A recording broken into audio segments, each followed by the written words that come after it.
to as many places and covered as many stories as we have, you tend to take it all in stride. Very little knocks you off your pins.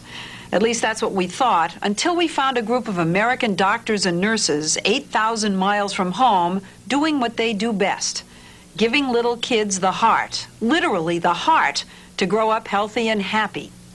It's called Heart to Heart, and it reaches from Oakland, California to St. Petersburg, Russia. Sending a cardiac unit from Oakland Children's Hospital to St. Petersburg Children's Hospital #1 twice a year may not do much for our balance of trade, but it sure is good for our soul. These children are dying. They're so weak, they squat instead of stand, and even have to walk that way. Some can't walk at all. Their parents carry them everywhere. They were born with congenital heart defects, and if they'd been operated on as infants, as they are in America, they'd be leading normal lives. But these are Russian children, and the surgery they need is almost impossible for them to get. I would say that overall, the majority of them will die because there's very few cardiac centers. Dr. Christian Hardy is the chief cardiologist for the Heart to Heart team, which is made up of volunteers who come here on their vacations for no pay. He told us that when they first came in 1990, it was like stepping back in time. Russian medicine was about 40 years behind ours. We saw patients laid out on beds with IVs that weren't sterilely inserted.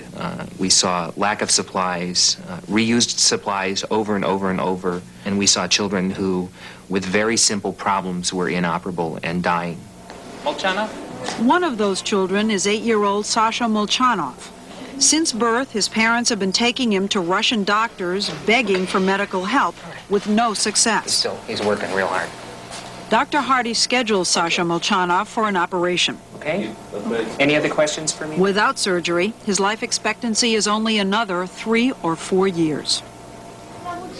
The Rechet's family had been told repeatedly by Soviet doctors that 2.5-year-old Andrei wouldn't make it to his 3rd birthday. So it's very common for this to happen with this heart lesion. They read about the Heart to Heart program and took a 20-hour bus ride to get here. We have the blood available in. Dr. Hardy told the family Andrei could finally get the surgery he needed. We're planning on doing him first thing in the morning. At last, the day has come when we can have hope that our son can live like other children. But cardiac surgery is high risk, especially here where the surgeons don't have the diagnostic equipment they need to know ahead of time exactly what they'll find. Andrei's heart was far more damaged than the medical team had suspected. He survived the surgery, but after he was transferred to the intensive care unit, his heart started to fail. I don't want them to see this.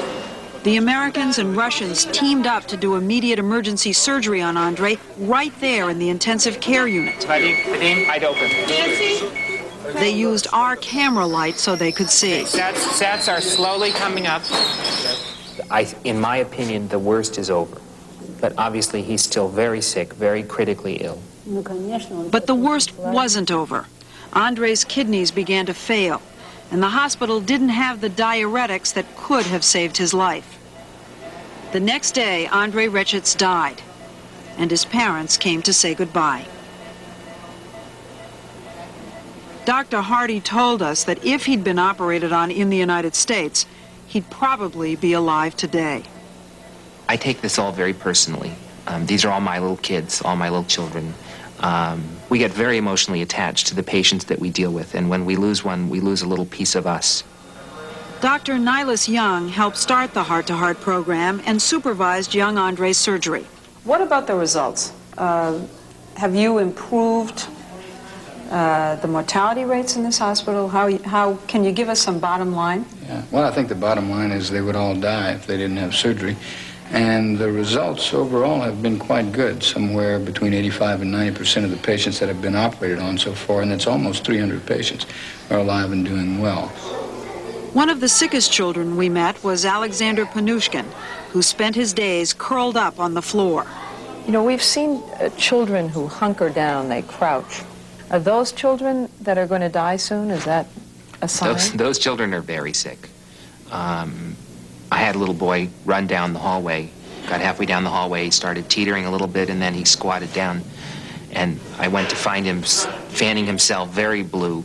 And I was actually quite worried at the time. I was afraid he was going to get into deep trouble right there in front of me, and picked him up and took him back to the clinic to examine him.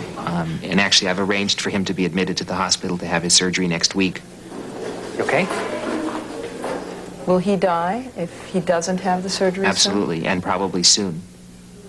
For some patients, it's already too late. 11-year-old Ksenia's mother brought her to see the American team, hoping they could fix her damaged heart.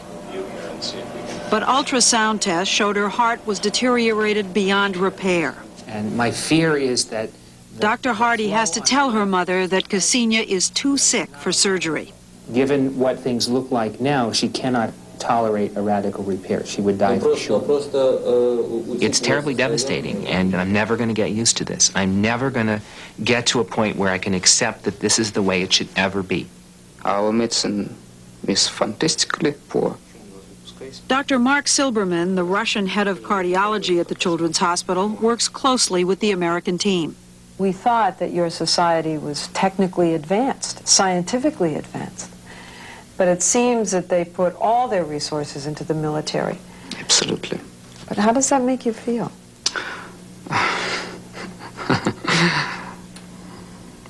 Angry? Not angry. Very sad. Was there no sophisticated medicine being practiced anywhere in the Soviet Union at all? No, it was for communists, for high-level military men, for somebody else, I don't know. But just for the top party brass? Yes. For the creme of the Communist Party? Yes. Sour cream, yes. Sour cream.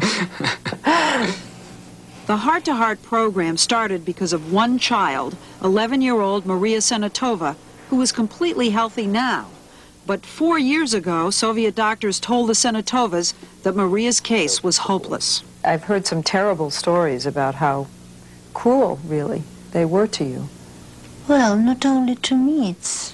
They usually say that if a child is very sick, just have another child and forget about this one. So the same they told to me. They told you to forget about this child? Mm-hmm. To try once more. Yes. And give this one Try up. again and forget about this one. Maria's mother told her story to Joanne McGowan, an American who is organizing a film festival in St. Petersburg. There was no treatment available any place in the Soviet Union for these small children. So we decided we wanted to help. McGowan was so outraged that she arranged to have Maria flown to the Oakland Children's Hospital, where heart specialists repaired her heart for free. News of Maria's surgery prompted a flood of letters